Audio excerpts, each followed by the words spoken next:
जय हो समर्थ सरकार की, जय बड़े बाबा की। हम जिस गांव से हैं, एक ग्राम कोटवा धाम से 1 किलोमीटर पश्चिम पड़ता है और हमारा परिवार समर्थ साहब के परिवार से सदैव जुड़ा रहा है। हम सभी उनके हमेशा शिष्य रहे हैं और पीढ़ी दर पीढ़ी जैसे पीढ़ियाँ उधर बढ़ती गई, वैसे हमारी पीढ़ियाँ जब आगे बढ़ी तो हम क्रमशः शिष्य होते गए हम लोग। और हम यहाँ जहाँ पर हैं, ये भी समर्थ साहब श्री जगजीवन दास साहब के पुत्र जलाली दास के द्वारा हम लोगों को गोरखपुर से लाया गया और अपार श्रद्धा के कारण और बड़े बाबा की असीम अनुकंपा के कारण हमारा परिवार और हम सभी यहाँ रह रहे हैं।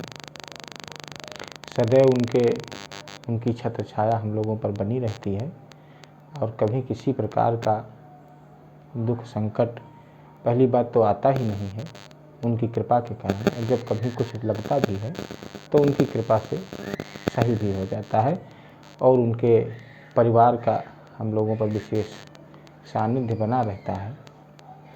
समर्थ साहब सरकार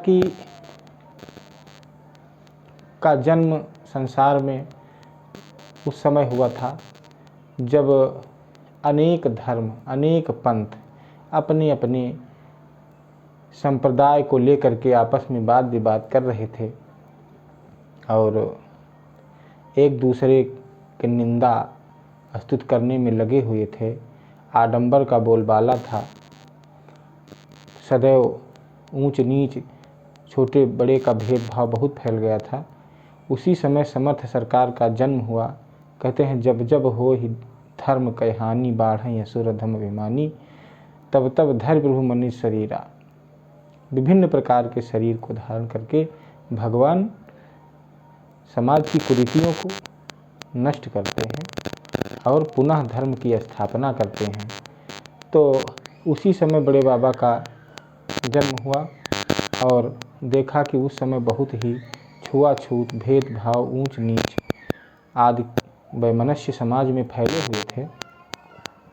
समर्थ सरकार ने सबको एक करते हुए सत्यनाम धर्म की स्थापना की और सत्यनाम धर्म में सभी को स्थान दिया। जहाँ पर उच्च वर्ग के लोगों को स्थान मिला, वहाँ समाज के सबसे निम्न वर्ग के लोगों को भी स्थान मिला।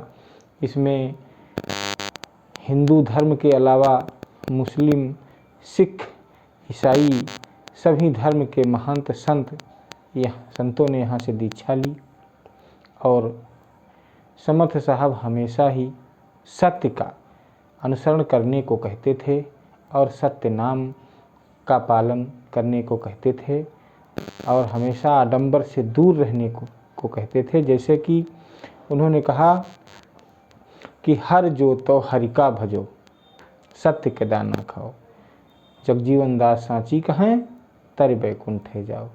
मेहनत करो, अपना कमाओ और खाओ, सत्य का दाना खाओ और इसी तरह से तुम्हारा बैकुंठ होगा। उन्होंने कभी पूजा पाठ इत्यादि को, आडंबर को बढ़ावा नहीं दिया।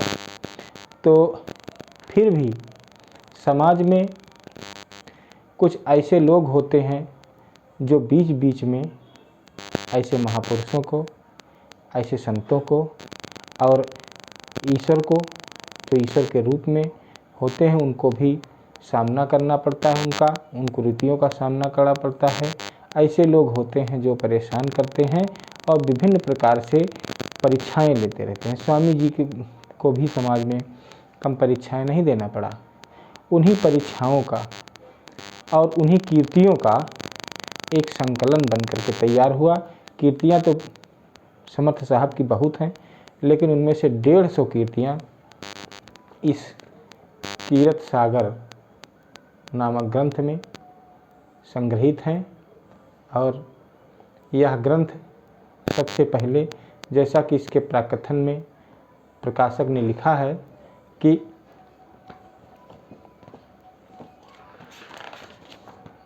श्री समर्थ साहेब के परम धाम के गमन के 45 वर्ष उपरांत संवत 1892 विक्रम सन 1805 ईस्वी में पहली बार मुंशी शंकर दयाल साहब हरिजन रईस निवासी लखनऊ ने कीरत सागर ग्रंथ की रचना दोहा और चौपाई के माध्यम से किया। सबसे पहले प्रभु की समर्थ साहब की कीर्तियों की जिन्होंने संकलन किया वो थे मुंशी शंकर दयाल साहब हरिजन थे, और उन्होंने दोहा और चौपाई में इस ग्रंथ की रचना की, लेकिन वह अप्राप्य है, वह इस समय उपलब्ध नहीं है, और अगर है भी कहीं तो फिलहाल साहित्य में जो सत्यनाम साहित्य है भी इसमें वो सम्मिलित नहीं हो सका है। तदुपरांत उसके बाद भक्त लाला भोलानाथ कानूनगो निवासी मलिहाबाद लखनऊ, जो बाद में फतेहपुर जनपद बाराबंकी में रहकर भक्ति भाव से उसी कीरत सागर ग्रंथ का फारसी मिश्रित उर्दू भाषा में गद्य रूपांतरण किया। उस दोहा चौपाई का उन्होंने अर्थात भोलानाथ कानूनगो साहब ने, जो भक्त थे बड़े बाबा के, जो सत्यनाम संप्रदाय के भक्त थे, उन्होंने इसका गद्य में रूपांतरण किया। इसके बाद संवत 1941 में विक्रम संवत सावन महीना तदनुसार जुलाई 1884 ईस्वी में श्री लाल जी पुत्र नवनिधि राय पन्नूलाल पुत्र राम प्रसाद कानूनगो मूल निवासी काकोरी लखनऊ ने नवाबगंज में रहकर इसको क्रमबद्ध किया, और तथा पंडित गुरु नारायण और ओमान पंत तिवारी ने इस कार्य में सहयोग किया।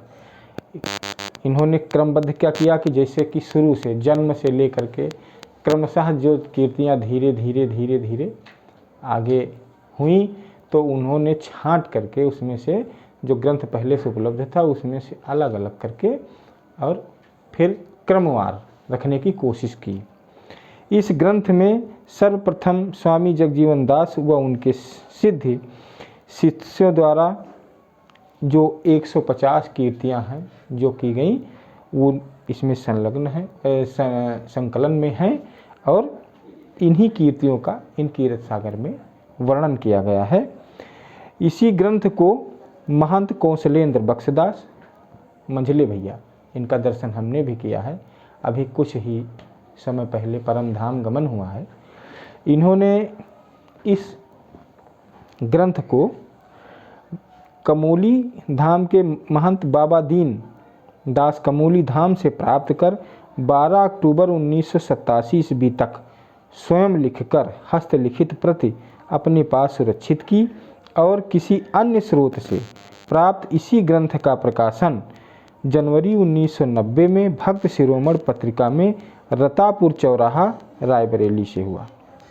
और इन्होंने इस ग्रंथ को हस्तलिखित करके अपने पास एक प्रति रख ली और दूसरी जो है बाबा दीन साहब को वापस की, लेकिन किसी अन्य स्रोत से, क्योंकि अब वहाँ से तो लिखना शुरू हो गया था।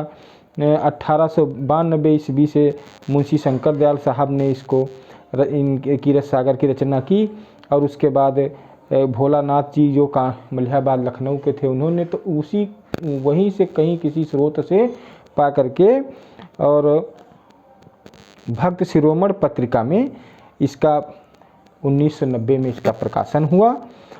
किंतु उक्त पत्रिका में अनेकों स्थानों पर मुद्रण और मानव त्रुटियां विद्यमान थीं। उसमें प्रकाशन तो हुआ लेकिन उसमें कई जगह पर त्रुटियां विद्यमान थीं, कुछ चीज़ें अलग से जोड़ दी गई थी, और वो अतः इन त्रुटियों का निवारण करते हुए उपरोक्त दोनों ग्रंथों की सहायता से प्रचलित हिंदी भाषा में रूपांतरित कर मूल ग्रंथ की भावना को अक्षुण्ण रखते हुए सत्यनामी भक्तों एवं श्रद्धालुओं के हितार्थ पुनः प्रकाशित किया जा रहा है। और इस जो ये प्रकथन है और जो इस नए संकलन का जो प्रकाशन कराया वो साहब महंत उमेंद्र दास जी अप्रैल 2003 में इन्होंने इसका प्रकाशन कराया और तब से ये कीरत सागर सहज रूप में कोटवा धाम में उपलब्ध है और आप चाहें तो इसको ले भी सकते हैं।